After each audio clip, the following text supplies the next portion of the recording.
Guts and Glory!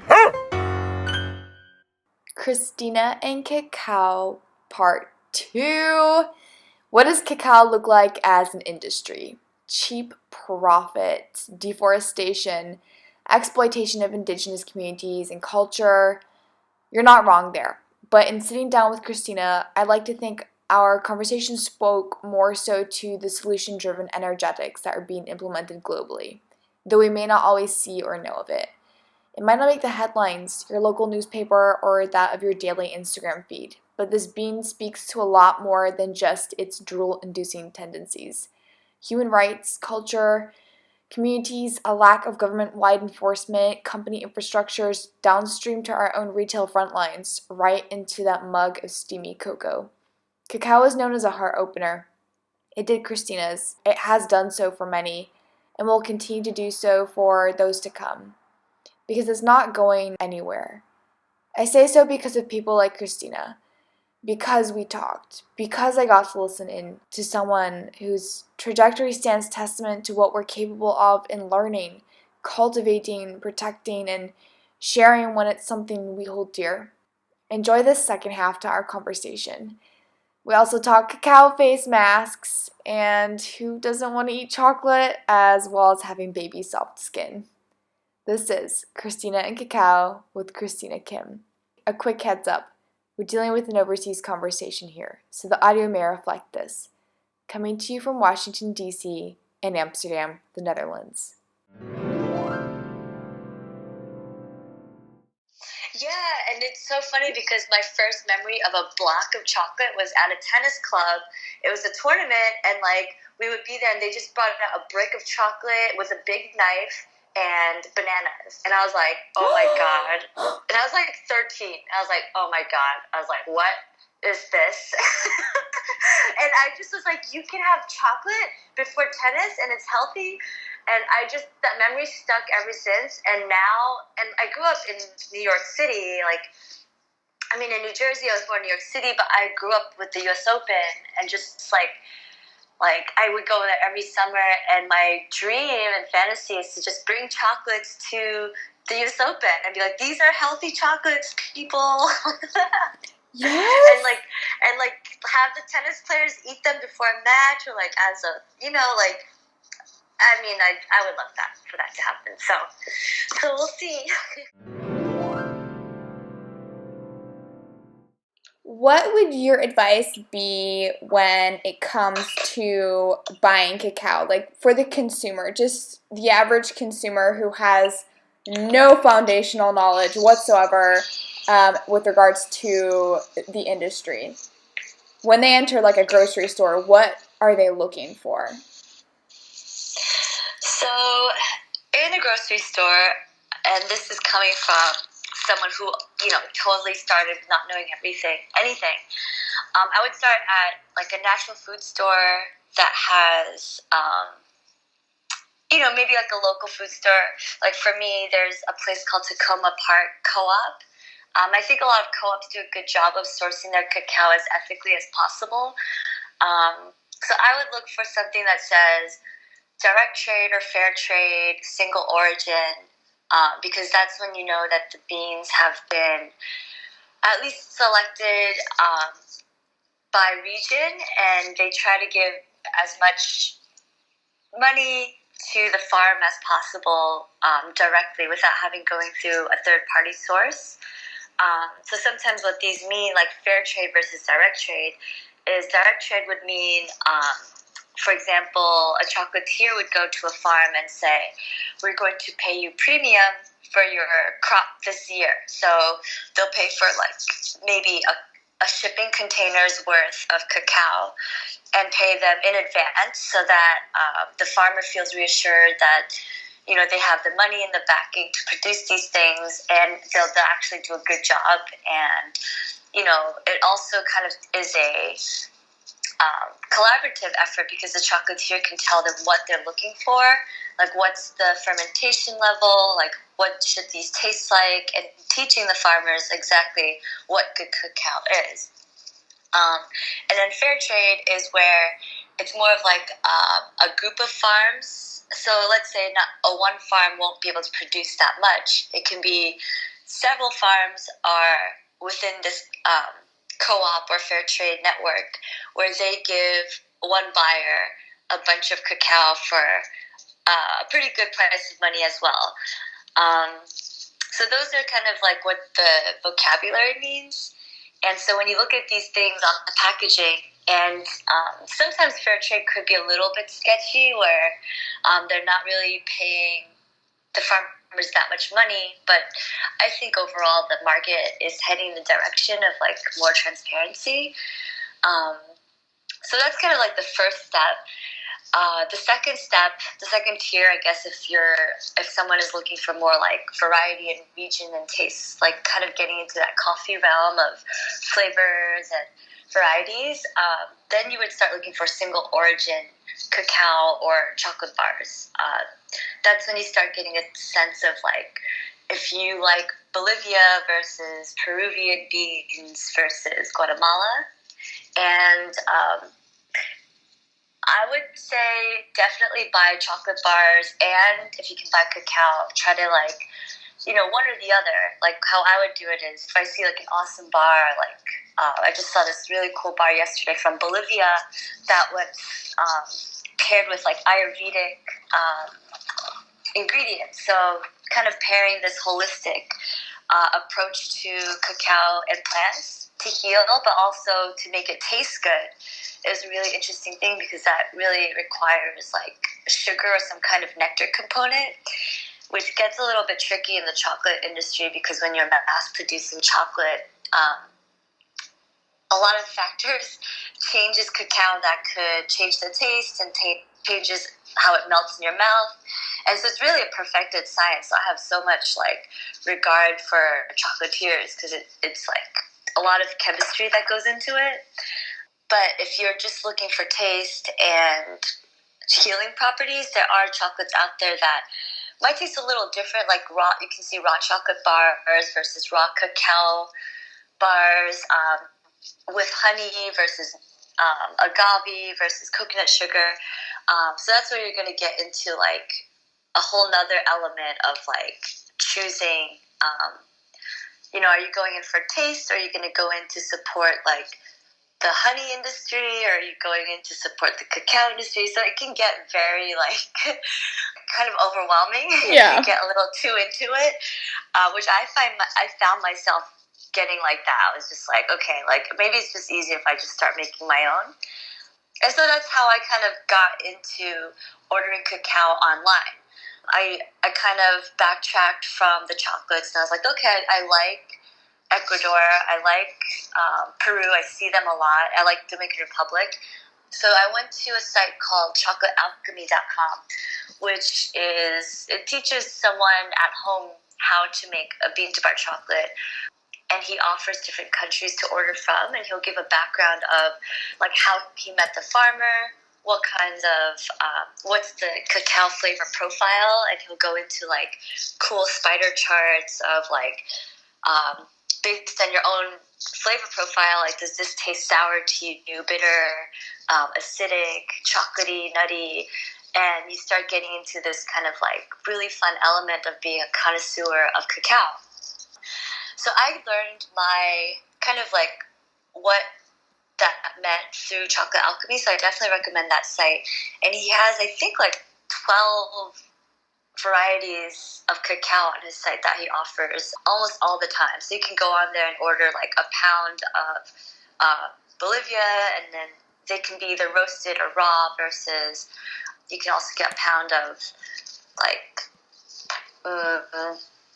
actually he also has I think he has some from the Ivory Coast. So he has a bunch of things on there, but I like his site a lot because he really does the research on the ethics behind the farmers, and himself, like every process that he takes is very ethical. Another company that's pretty good that I follow online and I've heard of is Common Cacao. I'm looking them up right now. Yeah, they do premium wholesale cacao, transparency. They offer beans from Guatemala, Belize, Haiti, Ghana. I mean, they have beautiful pictures on their site of like the farmers, the farm itself. It's really beautiful. So I think, for now, I think those are good places to start. I'm going to try to start ordering from them too. They just have awesome photos, and I've heard really good things about them. So yeah, I'm on both the sites right now, and I can already see my well, it's just gonna be depleting. I'm like, I need to just get everything. Also, yeah. chocolate alchemy. Oh my god, this guy is insane. And he was gonna be doing a podcast as well, it looks like, but they only got to episode 1, I think. You're so fast at looking at these things. Let's see. He has a lot of YouTubes talking about like how to do things, and it's great. So I didn't even know he had a podcast. Well, he's really great. I mean, I learned so much from him, and I didn't even like his videos are short.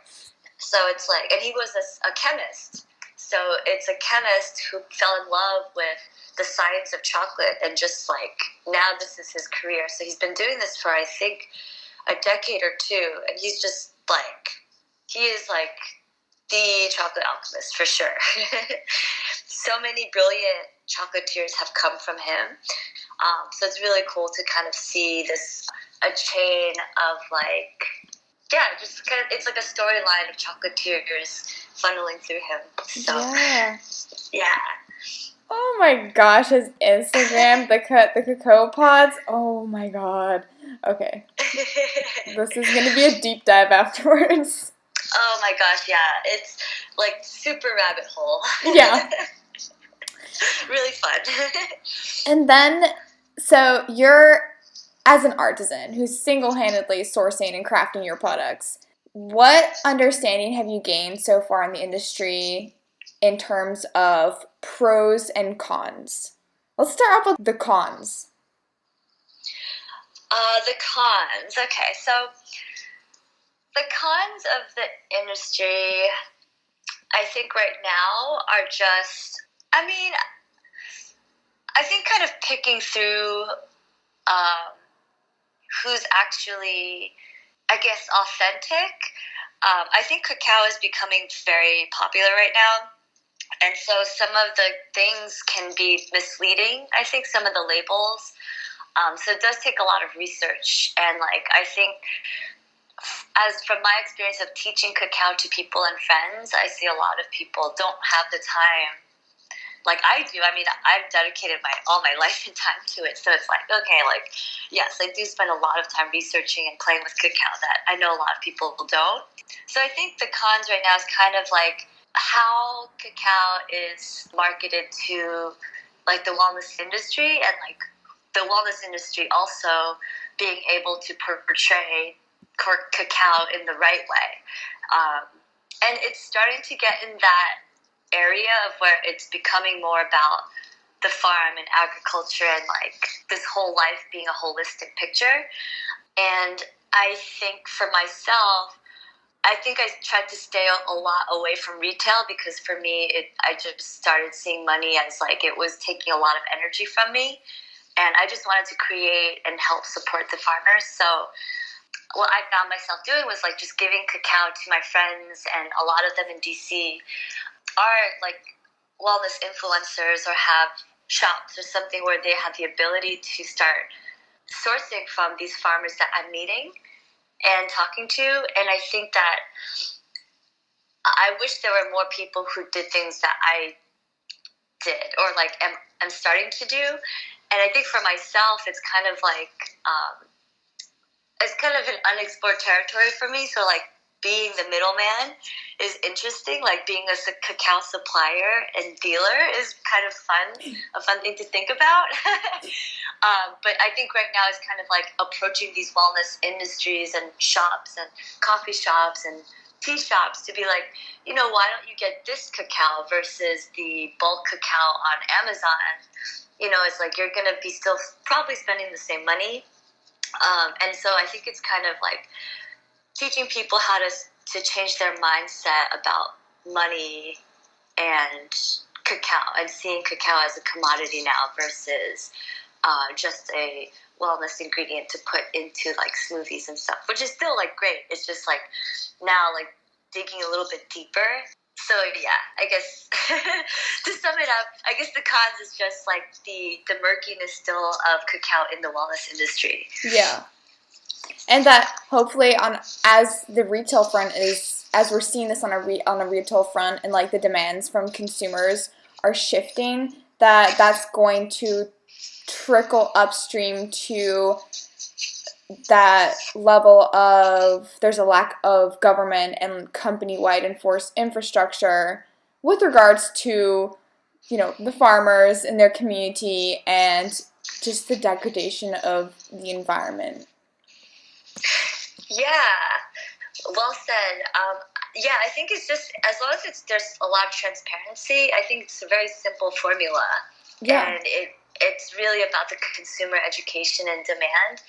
And it's definitely coming, and I love that Instagram and social media has a huge role in that, of like teaching consumers to ask for these things.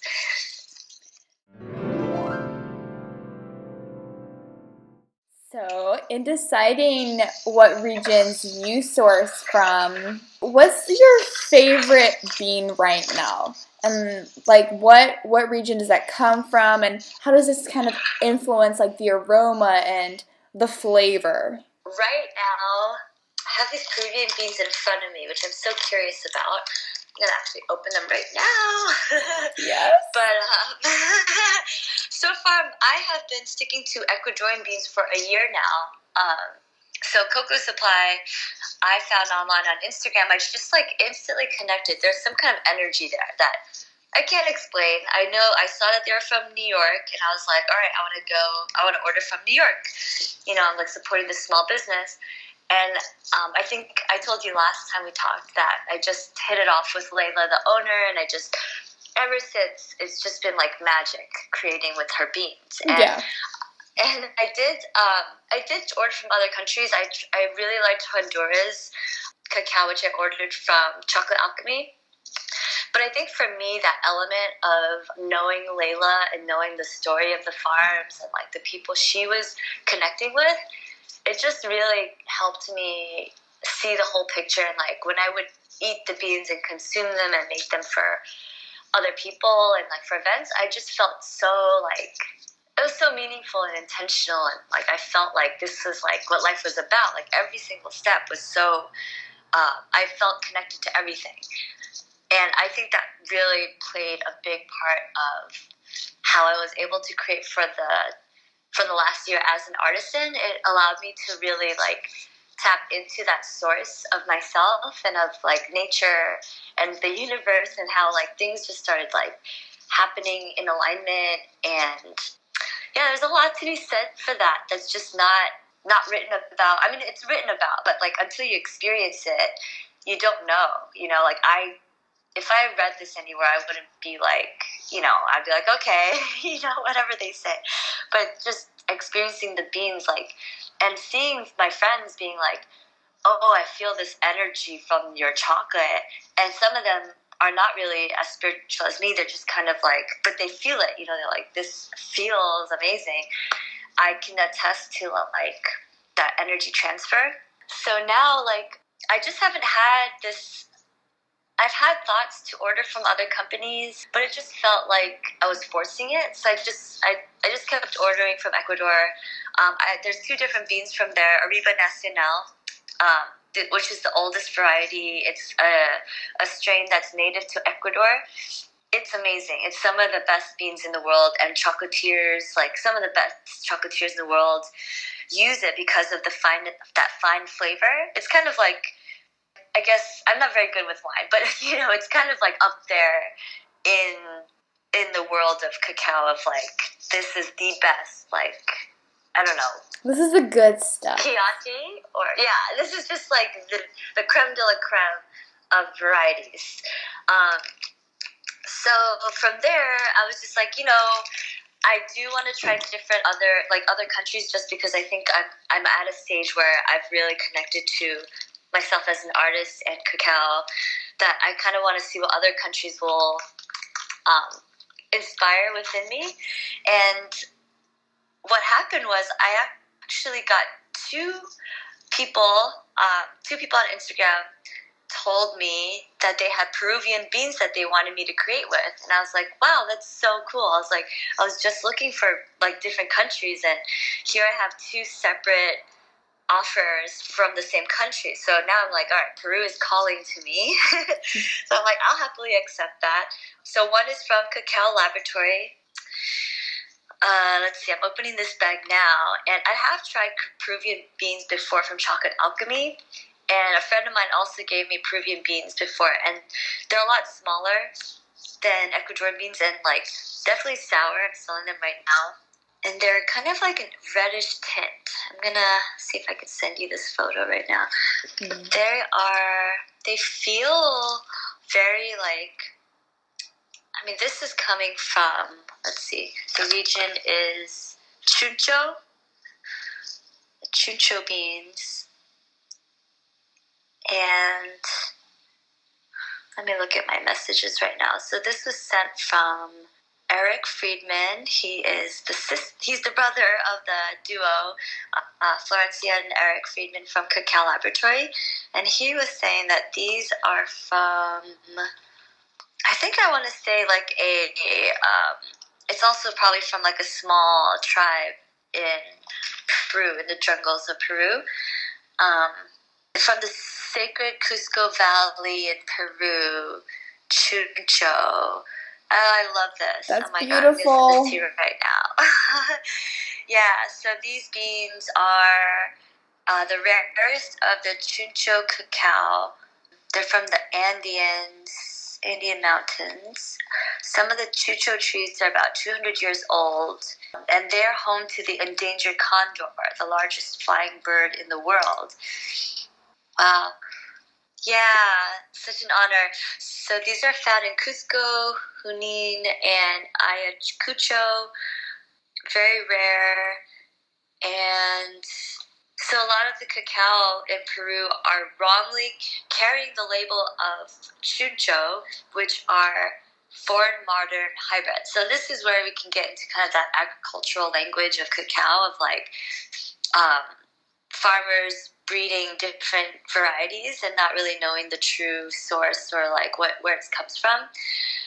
So this one looks like is an actual rare variety that's, rare to Peru.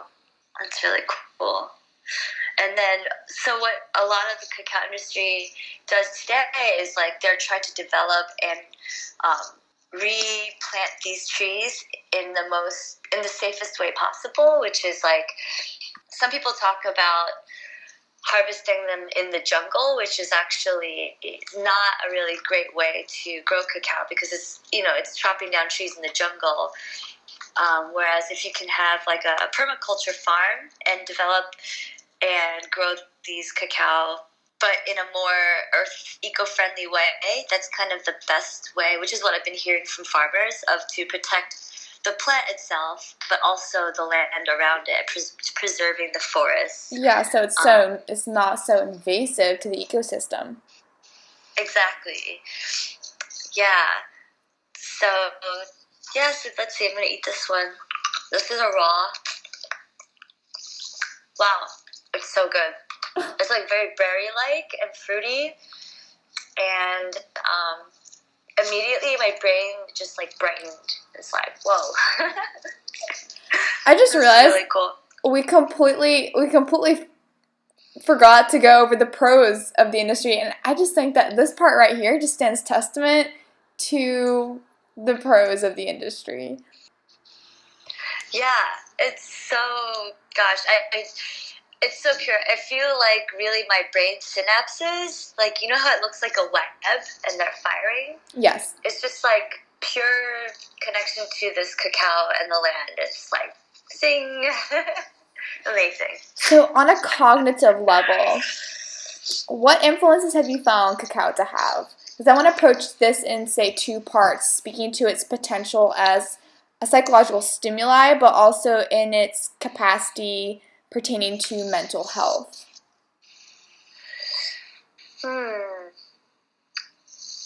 It's a good question. It's interesting because I came from a background as a psychiatric nurse, and like I thought that was a really big part of just what the world needs right now, just like that connection to the mental health. And I think that what cacao does and chocolate does for a lot of people is this immediate feeling of like pleasure and like deserving that pleasure. You know, it's like not really guilty. People say guilty pleasure and they laugh because they know it's not. You know, it's like you eat it and you're just like, oh, it's just so good. How can you like feel guilty about it? And there's, you know, within cacao there is it increases your serotonin. It just gives you this overall feeling of bliss, which comes with anandamide molecule. And I think that's such a good, like, you need it every day to feel that, like, happiness that comes from a plant source. And I don't think that it should be used as, like, like, you need it to feel good, but more of kind of, like, adjunct, kind of like they call adjunct therapy to your daily routine. So it's like, you know, you can use it to enhance yourself, or maybe you can be like, oh, I want to drink some cacao because it helps me to tap into this place of connectedness and happiness that I know is there, and it just kind of brings me back into it. But I think also when the cacao is not there, since you already have that experience in your mind and your brain knows it, you can actually relive that feeling by just kind of like meditating on it. And I actually met a shaman a month ago. He came to this hotel Eaton workshop in DC, where they do invite like amazing healers and just such a diverse group of like wellness healers and speakers. And he is from I have to look up. I'll send you the information on him, but he was talking about that connectedness of using plant medicine and not always having to need it, because you can tap into it yourself. Like, you are an energetic being and you have all this ability too. So I think that's like cacao is just such a magical healing plant. I think for that self-healing of forgiveness, feeling forgiveness, but also feeling joy and allowing yourself to know that this is a real feeling that you're allowed to have, and it's not like I don't know. It's hard to explain. Like, a lot of people actually tell me like, oh, so you're addicted to cacao, and I'm like, well, I think that's kind of like a harsh word. You know, it's like a word that kind of puts you into a box that comes from the language of like mental illness, right? Yeah. And I think like getting away from it is more like it's just more that it's an enhancer of good mood. Yeah, I mean, you're not turning to cacao from a place of negativity or to cover something up or to oppress something. It's just, as you said, an enhancer. Right, exactly. Yeah, you're right. It's not coming from a place of negativity, but there are moments where I feel very down, or like I'll feel kind of lost, especially in this like, you know, daily stresses, or especially like for me, someone who doesn't have much stability in the sense of like, what am I going to do every day? You know, it's not like the same schedule or ritual that I'm used to having. So when I do drink cacao, it kind of grounds me to a place of like, okay, just like breathe, you know, kind of that whole ritual of drinking the cacao is kind of an act in itself of being able to pull myself out, like having these tools to be like, I know some things I can do, and cacao is one of the things that is a tool for me, just like lavender can be for like aromatherapy and stuff like that. So I've heard people kind of jump in between the term cacao or cocoa and the process of low temperature and high temperature production. And if you could maybe explain that a little bit, because there's also that aspect of preserving the constituents of the cacao, and that comes into like the flavonoids and kind of just preserving the constituents. Like what should people look out for between cacao and cocoa? Okay. Yes, excellent question. It is really confusing in the marketplace because a lot of the language of the food industry comes from exactly that. Like, it has to be marketed in a certain way based on, I think, what the food regulations are, but also what, I guess, how consumers understand the product. So right now, cacao in the U.S. is considered a raw cacao. Well, I mean, all cacao beans have to be fermented in order to be in the way it's used today. If you go to like a jungle or like a cacao retreat and you get to see fresh cacao open from the fruit, so that's still considered cacao. It's like right before it is heated to a temperature, turning it into cocoa. And I think that temperature is something like 100. I have to look that up. I forget this. I think 95 degrees. So this stuff, it's like I look these up all the time and then I forget it. Oh my god, yeah. Like in my mind, I'm like, it's really not that important anymore for me because it's like, I mean, I think that like the flavonoids and like, you know, conserving the benefits, it's just kind of, I think, just common sense. You know, it's like if you're gonna go get a fresh cacao fruit, like that's gonna have like some of the most benefits in one way, but then when you're having the seeds after fermentation, it's just like a fermented anything, right? There's like a lot of benefits that come from the fermentation itself because of the healthy bacteria, and also I think there's just a lot of factors that go into it that people don't even know about. So like the acidity that goes through, you know, the chemical changes, like what comes out of it is also something that like I don't even know that much, but just by like eating it and knowing how my body feels afterwards is kind of my only test. So I would say like to go to the marketplace and finding cacao that's from direct trade. If it's raw, I would lightly roast them because raw cacao is something that could affect someone with a GI intolerance of certain bacteria. So like sometimes I'll have a reaction if I eat too much raw cacao, like I'll get stomach cramps or like sharp pains, and it could be because the bacteria on the raw cacao is interfering with the bacteria in my gut lining. So that's why it's always advisable to lightly roast the cacao, and then that would turn it into cocoa at that point. But I think like the jargon is just it gets confusing, and it's just like when you want to buy it, it's best to just buy raw cacao. But raw chocolate bars, I think, is an interesting concept too, because that just means basically the taste is going to be different. Like you're going to taste like acidity and fermentation versus cocoa, like cooked, like roasted cacao, which gives off a more chocolatey flavor and not as many benefits. But talking to a lot of chocolatier friends, and my friend Layla, who was a chemical engineer, she does a lot of research on this, and she said that it's really not much of a huge difference between the benefits. So it's really just safer to actually roast the cacao. But to eat that as a raw bean is much more powerful than eating it as a chocolate bar, because you're cutting down the plant from what was a seed into now roasting it, and then you're going to have to go through the steps of making it go in the grinder for a long time, so that's changing its structure as well. So by the time you consume it, you're not getting the entire plant as it was a whole plant.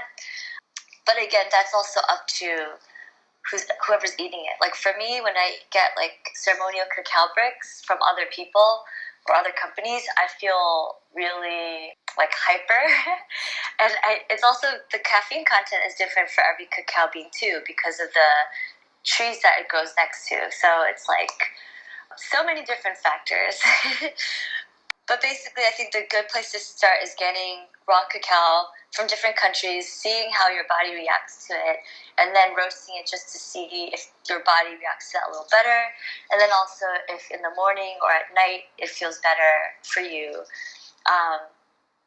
And then in general, if any product says cocoa right now, I think it's best to stay away from it.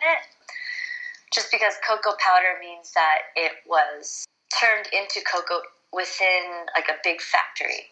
So if you want to make roasted cacao, you should just buy the beans yourself and roast it at home, just as you would a coffee bean. And going back to the sweeteners, where do you get your sweeteners from? And is it honey? Is it agave? What do you use?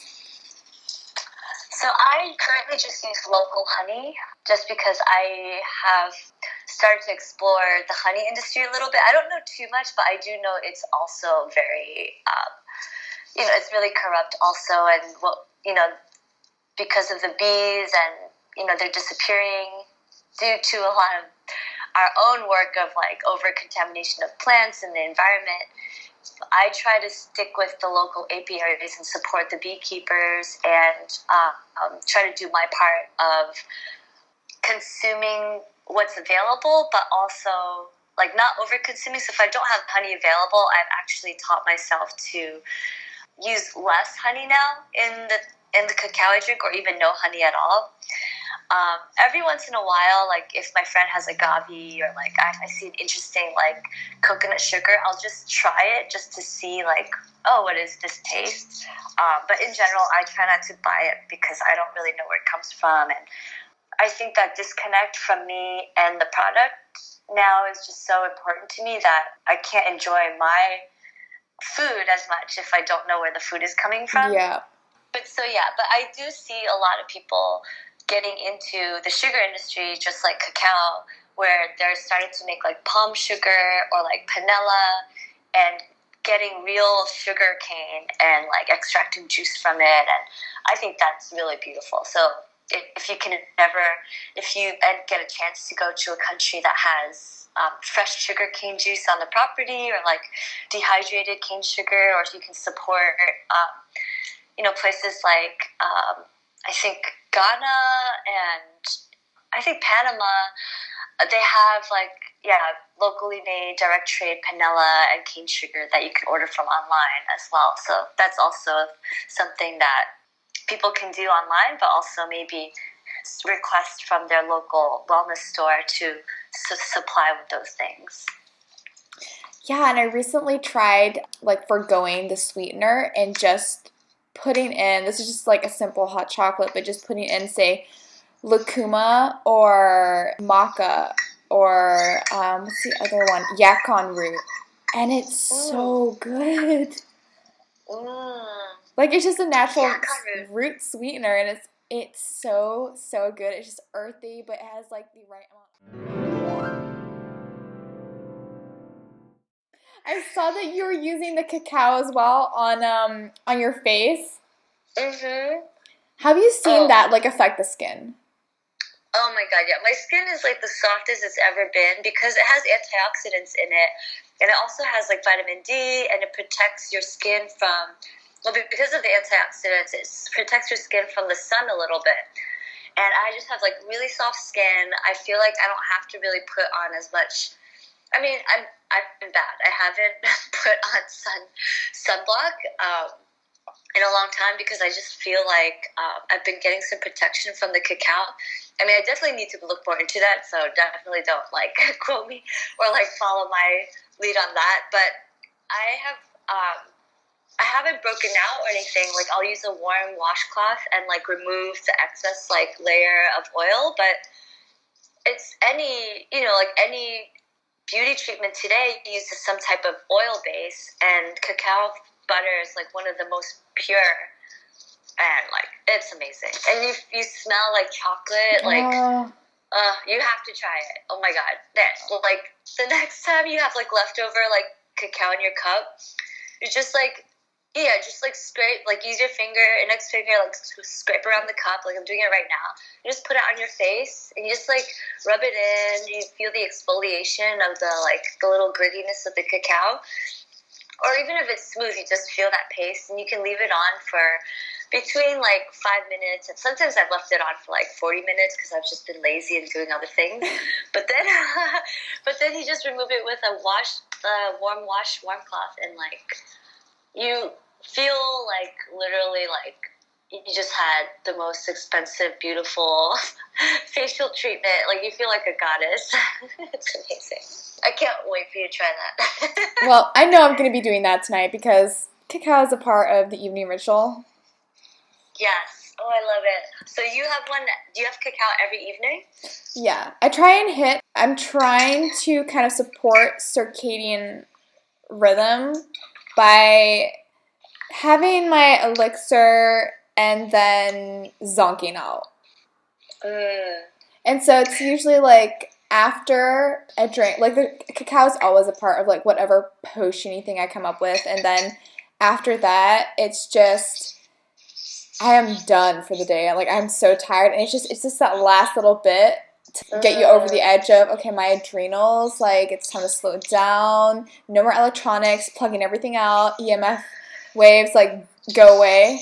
It's time to sleep.